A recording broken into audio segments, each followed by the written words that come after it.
From the incredible moment two cruise ships collide at a port in Mexico, to a wooden bridge collapsing when an overweight truck tries to cross, and so much more. Here are 5 more catastrophic failures that were caught on camera.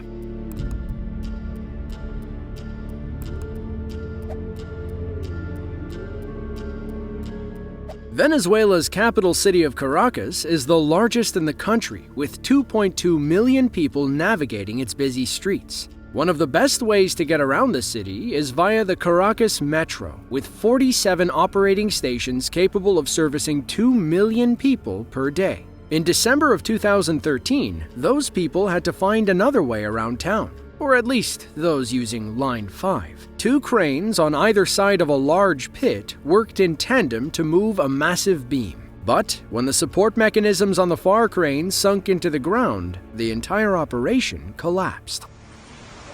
Debe ser excelente.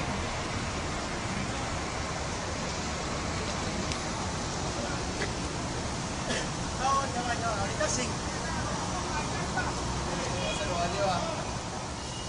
Mira, José, ya va, aguántala ahí, aguántenlo, aguántenlo.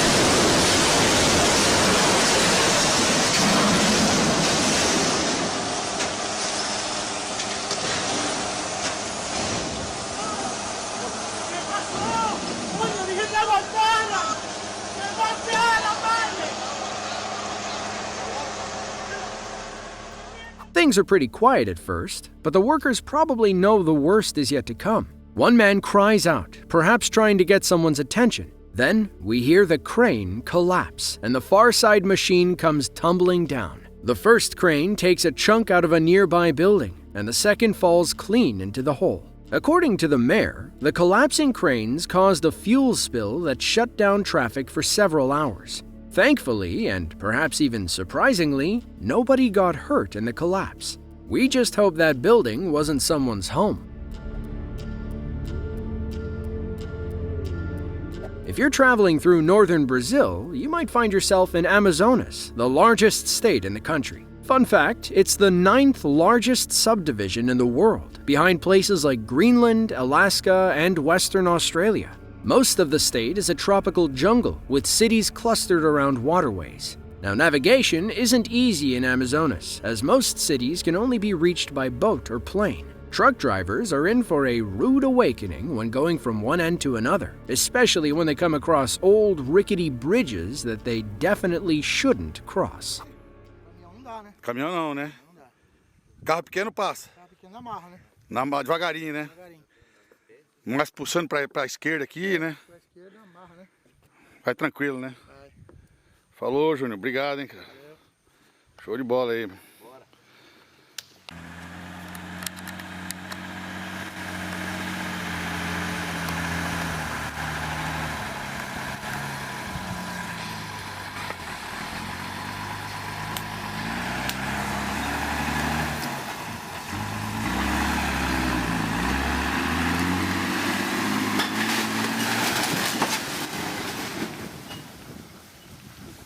Puta que pariu.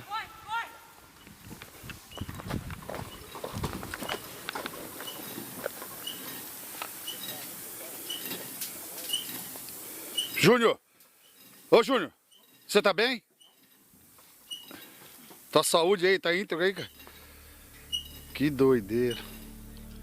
A group of men size up the bridge, debating whether it will hold the truck's weight. They saw a few cars drive across earlier and didn't see why their truck wouldn't make it. Now, unless he's willing to reverse down the dirt road, it seems like it's their only option. The driver hits the gas and slowly moves across the bridge. He is almost across when the wood finally snaps and the truck falls into the crevasse below. So, was it wise to drive slowly across the bridge, or should he have just gunned it across?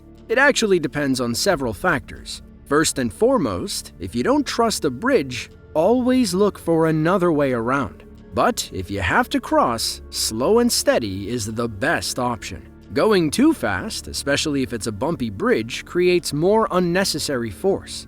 On the other hand, a smooth bridge with good support but cracks in the road may actually warrant a faster drive, as you're spending less time on the damaged parts. But please, consult with a trusted physicist for the best advice. Thankfully, our driver looked okay, but the bridge was a lost cause.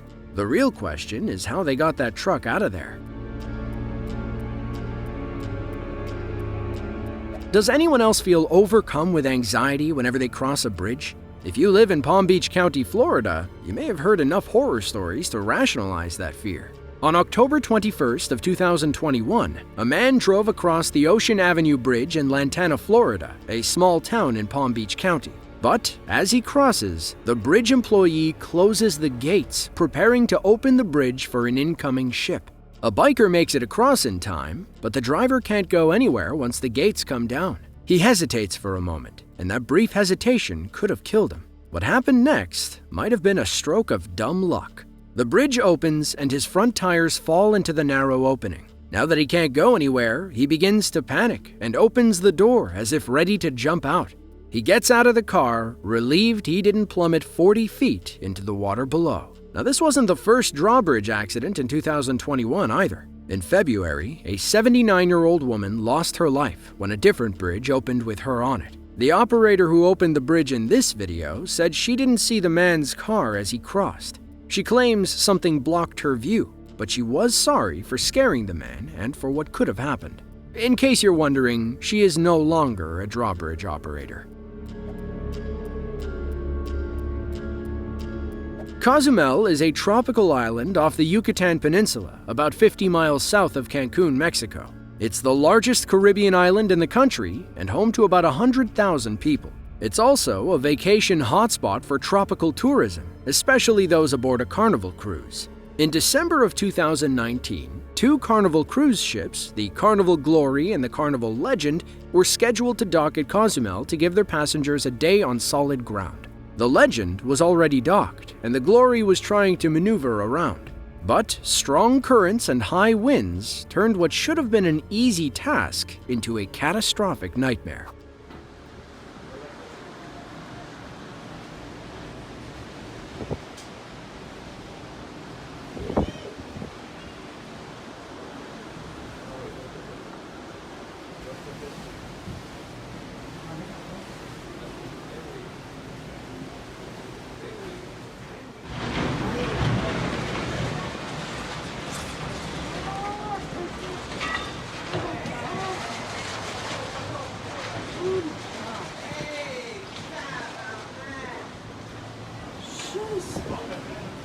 Don't ride on Carnival.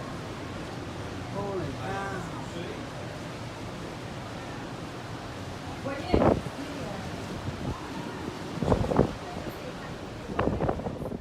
By looking at it, you can tell these two ships shouldn't be that close. Still, it's like watching paint dry and expecting something extraordinary to happen. The Glory inches closer to the Legend, and you can see the Legend's shadow shrinking as catastrophe is about to strike. Finally, the Legend's bow crashes through the back of the Glory, ripping out all of the windows and sending debris tumbling into the ocean. 6 guests sustained minor injuries during the crash, but were treated in the ship's medical center. Damage-wise, the collision wasn't as nasty as it looks. Neither boat had their itineraries disrupted, and the passengers enjoyed their day on dry land. We imagine the people filming this video will sail Royal Caribbean next time. About 1.7 million people call Gothenburg, Sweden home. Situated on the west coast, it's the second largest city in Sweden and the 5th largest among all Nordic countries. You can take several trains and buses when traveling around the city. Just hope your bus doesn't get stuck on the train tracks. On March 8th of 2021, a coach bus got stuck in a railroad crossing and the driver had to abandon ship. With no way of stopping in time, an incoming train had to lean on its horn to send a clear message to anyone nearby. Get out of the way.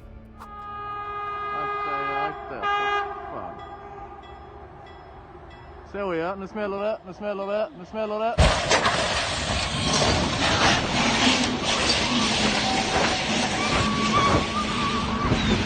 Helvete! Mig! Mig! Helvete! Helvete!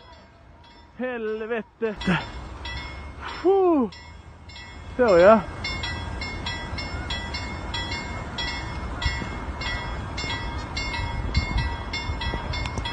Fy fan.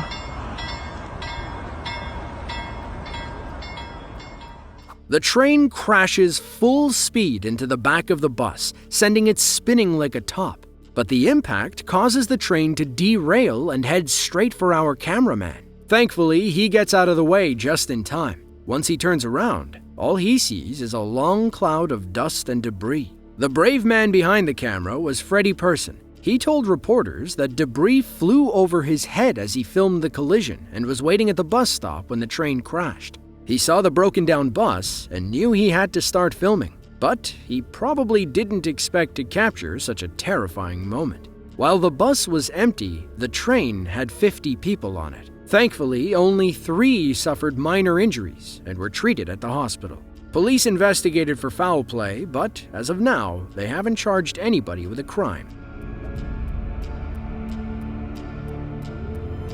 It's scary to think how close the Nazis were to winning World War II.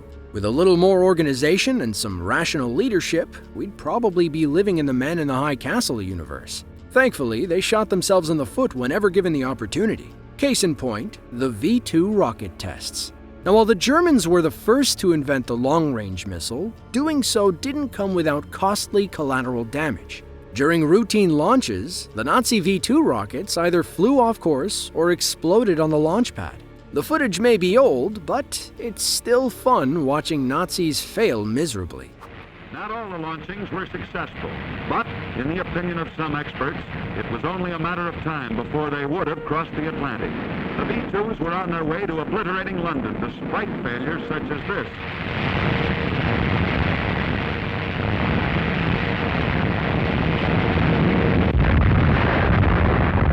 With complete disregard for consequences, the Nazis wrecked their own airfields, their own planes, in a desperate gamble on a revolutionary weapon for which no defense had been perfected or even imagined.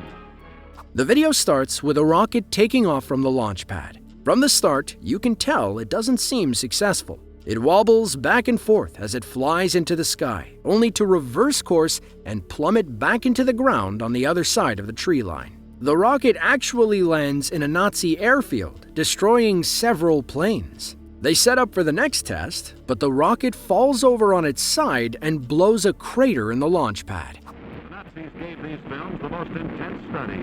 Toward the end of the war, there were few that boomeranged like this.